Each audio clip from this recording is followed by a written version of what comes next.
de debate de presidência. O próximo inscrito é o Paulo Henrique Araújo. Ele é jornalista, analista geopolítico, escritor, estudioso da história do Brasil e latino-americana, é autor dos livros Os Estados Unidos e o Partido das Sombras, As Bases Revolucionárias da Política Moderna e o Mínimo sobre o Foro de São Paulo. Se já estiver tudo correto aí, ele está online com a gente. Seja bem-vindo, Paulo Henrique, à nossa audiência pública, e está com você a palavra.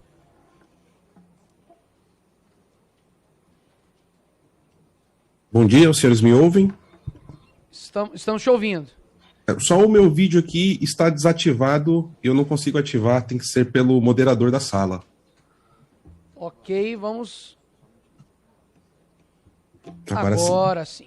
Seja bem-vindo, Paulo, está com você a palavra aí. Muito obrigado, deputado Nicolas. Quero saudar todos os componentes da mesa, também todos os deputados e pessoas que estão representadas nessa comissão. Também quero aqui exaltar a alegria e a honra que tenho com a oportunidade de falar sobre as questões envolvendo o Foro de São Paulo e aquilo que me foi incumbido, falar sobre a influência do Foro de São Paulo na religião e vice-versa. Mas antes aqui, quero também fazer algumas menções honrosas, né, ao Dr. José Carlos Graça Wagner, que já foi citado aqui, o primeiro brasileiro que começou a denunciar, né, o Foro de São Paulo ainda em 94, e depois contou com a preciosa ajuda do nosso querido professor Olavo de Carvalho, e também toda a equipe do Mídia Sem Máscara, a qual eu cito aqui também o doutor Heitor de Paula, a quem tenho a honra de ser amigo. Bom, hoje nós vamos aqui então falar sobre a questão da formação do Foro de São Paulo e a sua influência na religião. E para isso, a gente precisa voltar algumas décadas e mais precisamente num país da América Central, a Nicarágua. A Nicarágua hoje é tão falada sobre as questões envolvendo a perseguição religiosa, principalmente aos católicos, mas foi lá que nós tivemos um início de toda a estruturação que levaria às bases fundamentais para a formação do Foro de São Paulo. E creio que até é importante citar aqui, como falarei bastante a respeito de uma ala infiltrada dentro da Igreja Católica. Eu sou católico apostólico romano, praticante, né? Apesar de ser contra esse termo, né? Todo católico deve ser praticante, mas é importante ressaltar isso nesse momento. Fidel Castro, ele é uma figura central em todo o movimento revolucionário na América Latina e na África. E Fidel Castro, ele teve um papel fundamental, essencial, na Revolução Sandinista. Porque no ano de 1979, entre 78 e 79, uma primeira tentativa de tomada armada da Nicarágua, ela falhou. E existiam várias dissidências dentro da estrutura da Frente Sandinista. E Fidel Castro, ao contrário do que é dito, ele teve, sim, muita influência na reorganização dessas diversas alas da Frente Sandinista. Isso é relatado no livro do seu ex-guarda-costas, né, A Vida Secreta de Fidel. E Fidel Castro, após colar todos os problemas que estavam acontecendo, reunificar as intenções, ele envia de volta Daniel Ortega e seus parceiros para Manágua, onde acontece essa tomada revolucionária. E isso acontece mais precisamente no dia 19 de julho de 1979. E naquele momento, na América Latina, nós estávamos aí presenciando uma mudança muito grande, tá, dos ideais de como as revoluções deveriam ser implementadas. Ela já estava saindo daquela questão da luta armada e indo cada vez mais para a política. E essa praticamente última tomada pela luta armada do movimento revolucionário comunista na América Latina serviu também como um grande combustível para o fervor revolucionário que estava acontecendo. E isso aconteceu por intermédio de influências e, além de tudo, estratégias que foram implementadas na Nicarágua por falsos clérigos católicos. E menos de um ano depois, mais precisamente aí, no mês de fevereiro de 1980, acontecia na cidade de São Paulo um evento que durou uma semana no Teatro da PUC, entre outras questões, que envolvia a celebração de toda a Revolução Sandinista. E isso está documentado, nós temos documentos aqui, nesse breve período que tenho. Eu vou tomar o cuidado de trazer documentos históricos para que nós tenhamos aí o relato de quem estava ali naquele momento. E aqui eu quero fazer, né, uma homenagem pública a todos os membros da antiga TFP, né, Associação Brasileira da Tradição, Família e Propriedade, fundada pelo Dr. Plínio Correia de Oliveira. E ele foi o responsável de colocar várias pessoas para fotografar, filmar e até gravar o que estava acontecendo naquele momento. E nós temos um relato do Dr. Plínio Correia de Oliveira na revista O Catolicismo, na época publicada pela TFP, atualmente, né, aí sendo legado esse trabalho pelo IPCO, o Instituto Plínio Correia de Oliveira. Então, se os senhores me permitem, eu vou aqui a uma breve leitura dessa descrição de Dr. Plínio Correia de Oliveira sobre tudo o que aconteceu nesse dia. No início de 1980, já em pleno clima de abertura do regime militar, presenciamos em São Paulo as jornadas realizadas pela Teologia da Libertação no Teatro da Pontifícia Universidade Católica, portanto, na Arquidiocese do Cardeal Arnes, e sob o patrocínio deste.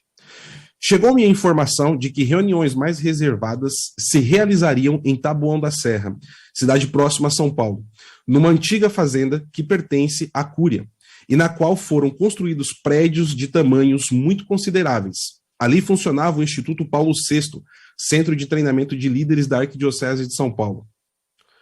O congresso, cuja programação interna foi cercada de grande sigilo, contou com a participação de mais de 160 bispos, padres, freiras, leigos de ambos os sexos, sociólogos, economistas, agentes de pastoral, membros das comunidades de base e pastores protestantes de 42 países. Enquanto presumivelmente se presidia em Taboão da Serra as secretas elaborações doutrinárias e articulações táticas, realizava-se no Teatro da Pontifícia Universidade Católica, na Tuca, na Rua Monte Alegre, número 1024, uma semana de teologia subordinada a título A Igreja na América Latina, promovida pelo Departamento de Teologia do Instituto de Estudos Especiais da mesma universidade. A Semana de Teologia se estendeu de 21 de fevereiro a 1º de março, com sessões públicas e diárias. Conforme declaração do Cardeal Arnes, no discurso de abertura, a Semana de Teologia resultou de um pedido da Associação Ecumênica de Teólogos que desejava entrar em contato com membros das comunidades eclesiais de base e movimentos populares da periferia de São Paulo. As sessões noturnas da Tuca constituíam um desdobramento do Congresso, pois os temas abordados em Taboão da Serra eram, em alguma medida, transmitidos aos militantes das comunidades de base, os quais representavam a maioria dos assistentes. Nessa parte pública, mandei pessoas da TFP assistirem e colherem algumas observações. Contaram-me eles que na sessão foi muito além do que quanto se podia imaginar, e tinha o calor de uma verdadeira conclamação à guerra civil. Aquilo foi, do começo ao fim, um incitamento à violência e à guerrilha, e o nome da doutrina católica e de uma nova interpretação do Evangelho. Escandalosa foi a sessão de 28 de fevereiro, realizada no Teatro da PUC, que ficou conhecida como a Noite Sandinista. O ponto alto da noite consistiu na entrega a Dom Pedro Casaldaglia, bispo de São Félix do Araguaia, de um uniforme de guerrilheiro sandinista, cuja jaqueta o prelado vestiu no mesmo instante. Os oradores da sessão, todos personagens com participação intensa na Revolução Sandinista ou no governo nicaragüense de então, constituíram uma equipe coesa e bem articulada. Seus discursos consistiam em apelos, ora mais, ora menos explícitos, a que os espectadores, quase todos filiados a movimentos ou correntes católicas de esquerda, redobrassem de esforços para empurrar o Brasil pelas vias a que eles conseguiriam arrastar a Nicarágua. Coube ao cardeal arcebispo de São Paulo, Dom Paulo Evaristo Arnes, encerrar o ciclo de conferências do Tuca a 1º de março, e suas significativas palavras na ocasião. E aqui, pessoal, eu gostaria muito que os senhores prestassem muita atenção no que vai ser dito e algumas informações que eu vou complementar a seguir. Abre aspas para o então cardeal Arnes. Como concluir? Não há uma conclusão. A coisa apenas começou. Vejam esta pergunta.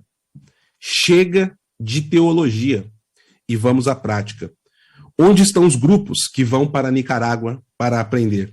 Eu respondo. Sei quem, em São Paulo, há grupos se preparando e de malas prontas para partir, até com a permissão do arcebispo de São Paulo. E essas palavras foram ditas pelo cardeal. E esse discurso foi realizado no dia 1º de março, exatamente 19 dias após a fundação informal do Partido dos Trabalhadores, que foi aí fundado informalmente no dia 10 de fevereiro de 1980.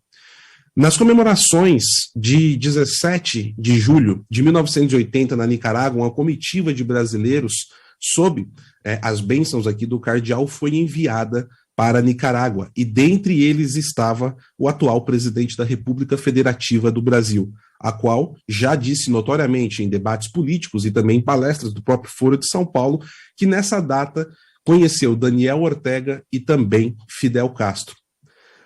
Em todo esse movimento, houve ali o primeiro ponto onde a estrutura eclesiástica do Brasil, que já começava um trabalho com as comunidades eclesiais de base, que teve a sua origem e formulação principalmente na cidade de Londrina, no Paraná, começa a trazer toda a estrutura e tática, logística e operacional de como essas comunidades eclesiais de bases trabalhariam aqui. E por que esse ponto é extremamente importante?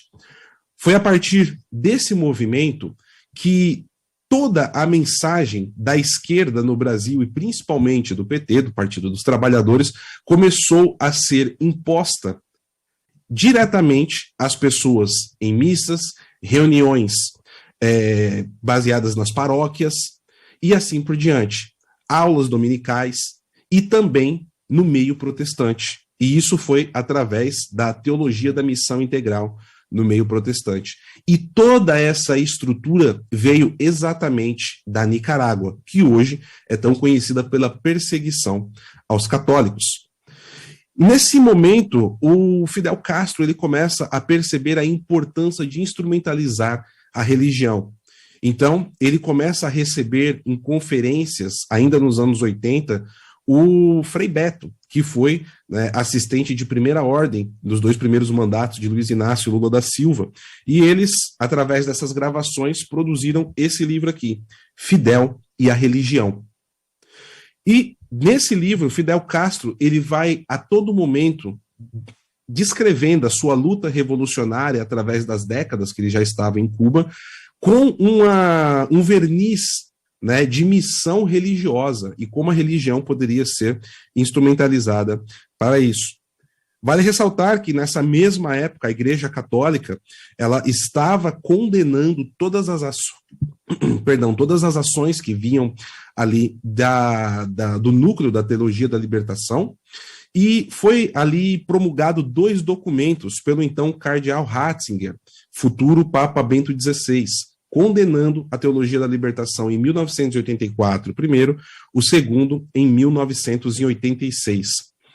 É importante relembrar também que nesse período de fervor revolucionário e um avanço utilizando a estrutura religiosa para a tomada do poder, a Nicarágua ela protagonizou um episódio muito triste. Em 1983, o Papa João Paulo II, ele visitou a Nicarágua e foi amplamente desrespeitado. Ele, inclusive, foi recebido no aeroporto pelo Daniel Ortega e fizeram questão de colocar uma faixa na recepção do Papa que tinha os seguintes inscritos, abre aspas, bem-vindo a Nicarágua livre, graças a Deus e à Revolução, fecha aspas. Um ponto de destaque que nós tivemos foi ali, o Papa dando uma repreenda pública, ainda na pista do aeroporto, ao padre Ernesto Cardenal, que era um dos principais militantes e organizadores de toda essa estrutura na América Latina, que viria dar todas as condições ao Foro de São Paulo existir, e pelo envolvimento dele em não respeitar as ordens do Papa com o governo sandinista. E o Ernesto Cardenal, aqui vale fazer um registro histórico, ele faleceu recentemente, no ano de 2020, faleceu praticamente isolado e silenciado pelo regime de Daniel Ortega, perseguido. E nós temos aí alguns momentos que foram muito importantes a partir de toda essa estruturação que foi feita através dessas bases de influência na sociedade, essas bases de influências na população brasileira, nas próprias periferias, para a criação do Foro de São Paulo. E muitas dessas ações foram planejadas a partir da instrumentalização da Conferência Nacional dos Bispos do Brasil, a CNBB. Então eu quero trazer aqui uma parte do registro, né, do meu livro, O Mínimo sobre o Foro de São Paulo. Nos últimos 5 anos, eu me dediquei a estudar profundamente todo o processo revolucionário na América Latina. Tenho dedicado horas e horas de transmissões, leitura de diversos artigos, são mais de 2.000 artigos e notícias catalogadas, além de uma extensa bibliografia para produzir esse material. E eu quero trazer aqui um trecho que fala justamente sobre a importância das eleições. Só um momento, por favor. A importância das eleições de 1989 no Brasil, que está aqui na página 37. No entanto, o embrião da ideia foi concebido em janeiro de 1989, o embrião da ideia de fundação do Foro de São Paulo, em uma reunião de cúpula entre o Partido Comunista Cubano e o Partido dos Trabalhadores, onde ficou estabelecido que, caso Lula não ganhasse as eleições de novembro daquele ano, deveria ser criada uma organização para coordenar toda a esquerda continental, e a liderança do processo caberia ao brasileiro. A figura de Collor ainda não estava no horizonte daquele momento. Fidel, na verdade, temia era uma guinada para Leonel Brizola, personagem que já tivera experiência problemática no início dos anos 1960, o que teria levado Fidel, segundo alguns autores, a apelidá-lo de El Ratón. Independente do resultado da contenda, El Comandante não confiava em El Ratón para o projeto que desejava implementar no Brasil. Ao concluir o evento com a Declaração de São Paulo, os participantes deixaram claro que aquilo foi o primeiro de muitos outros que viria pela frente, estabelecendo que o próximo encontro poderia ser no México. Tá? E nós tivemos ainda, né, antes da fundação do Foro de São Paulo, em 1990, um episódio que marcou muito para o então cardeal Arnes também, porque ele, aproveitando uma das visitas de Frei Beto a Fidel Castro, enviou uma carta de felicitações e também desejando um Feliz Natal e Ano Novo a toda Cuba. E essa carta era uma carta pessoal e Fidel Castro usou isso como propaganda, publicando no jornal oficial do regime, o Grama, o que gerou ali uma grande descontentação do então cardeal Arnes. E eu tenho aqui a transcrição de uma parte desta carta, que mostra a relação íntima que existia entre essa cúpula eclesiástica e o regime cubano. Abre aspas. Queridíssimo Fidel, paz e bem. Aproveito a viagem de Frei Beto para lhe enviar um abraço e saudar o povo cubano pela ocasião desde o 30º aniversário da Revolução. A fé cristã descobre nas conquistas da Revolução os sinais do reino de Deus que se manifesta em nossos corações e nas estruturas que permitem fazer da convivência política uma obra de amor. Infelizmente, ainda não se deram as condições favoráveis para que se efetue o nosso encontro. Tenho-o presente diariamente em minhas orações e peço ao Pai que lhe conceda sempre a graça de conduzir os destinos da pátria. Receba meu fraternal abraço nos festejos pelo 30º aniversário da Revolução Cubana e os votos de um ano novo promissor para o seu país. Fraternamente, Paulo Evaristo Cardeal Arnes. Então, com toda essa estrutura que foi gestada, inclusive com diversos agentes de inteligência cubano, eles reunindo-se, tá, no mosteiro de Itaici, que ali funcionava a sede da CNBB, foi formulada toda a estrutura que ia ter, foi comentado um pouco antes por um dos expositores, sobre como seria formado o Foro de São Paulo, na cidade de São Paulo, no antigo Hotel Danúbio. E aqui eu gostaria de pegar a declaração final, né, um trecho da declaração final da primeira reunião do Foro de São Paulo, que diz o seguinte: neste arco, renovamos hoje nossos projetos de esquerda e socialistas. Nossos compromissos são a conquista do pão, da beleza e da alegria. Nosso afã de conseguir soberania econômica e política de nossos povos e a primazia de valores sociais, baseados na solidariedade. Declaramos nossa plena confiança em nossos povos, que mobilizados, organizados e conscientes forjarão, conquistarão e defenderão um poder que se torne realidade a justiça, a democracia e as liberdades verdadeiras. Aprendemos dos erros cometidos, assim como das vitórias, armados de um inegociável compromisso com a verdade e com a causa de nossos povos e nações.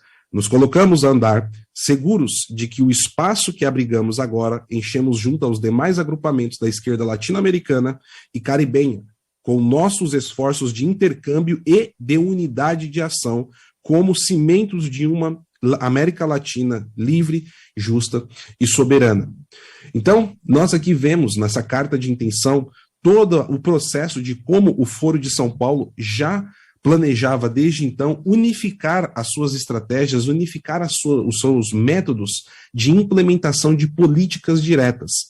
E o senhor Paulo Eduardo Martins, né, eu já ia chamá-lo de deputado, mas meu colega de profissão de jornalismo, com muito orgulho, ele falou sobre a centralização de ideias e a exportação e esse intercâmbio de políticas que vão sendo implementadas agora nessa segunda retomada. Foi muito bem apontado isso pelo senhor Paulo Eduardo Martins, pois o documento que foi liberado pela cúpula do Foro de São Paulo no dia 14 de junho de 2023, em 99 pontos, ele dá a tônica, a dinâmica de quais serão as ações implementadas em todos os países, com muitos trilhos que demonstram como vai ser trabalhado esses aspectos dentro do Brasil e também na diplomacia brasileira.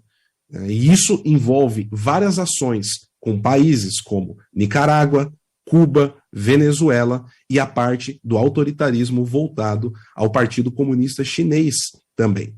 Então, tudo isso está descrito em ações que impactam, inclusive, em medidas que tentarão ser passadas na Câmara, que impactam diretamente o dia a dia de cada um dos brasileiros. Eu gostaria de finalizar aqui esse meu tempo de fala, a qual eu agradeço muito a oportunidade, exortando todos os parlamentares e todos os brasileiros que não olhem o Foro de São Paulo como uma reunião longínqua de partidos políticos. As ações do Foro de São Paulo, elas impactam diretamente a vida de cada cidadão da América Latina. Cada cidadão da América Latina. Nós temos diversos exemplos do que aconteceram nesses últimos 4 anos, onde foi declarado por Nicolás Maduro e Diosdado Cabejo que todo o caos revolucionário que foi implementado no Chile, no Equador, na Colômbia, no Peru e na Bolívia era a brisita bolivariana. Palavras de Diosdado Cabejo, um dos homens mais importantes do chavismo. Logo em seguida, Nicolás Maduro toma a palavra nesse congresso, ainda em 2019, e diz: esse é o plano do Foro de São Paulo. Vocês me entendem? O Foro de São Paulo. O plano vai bem. O plano está indo melhor do que esperávamos. E esse plano foi traçado na 25ª reunião do Foro de São Paulo, que aconteceu em julho de 2019, em Caracas, na Venezuela. E aqui eu quero terminar, por fim, com uma epígrafe que abre o meu livro. E essa epígrafe é do professor Olavo de Carvalho. E ela descreve muito bem o que está acontecendo no dia de hoje, na cidade de Brasília. Abre aspas. Há anos aviso que no Foro de São Paulo, o mais importante não são as assembleias, mas as conversações discretas ou reservadas, onde o destino de vários países é decidido pelas costas da população.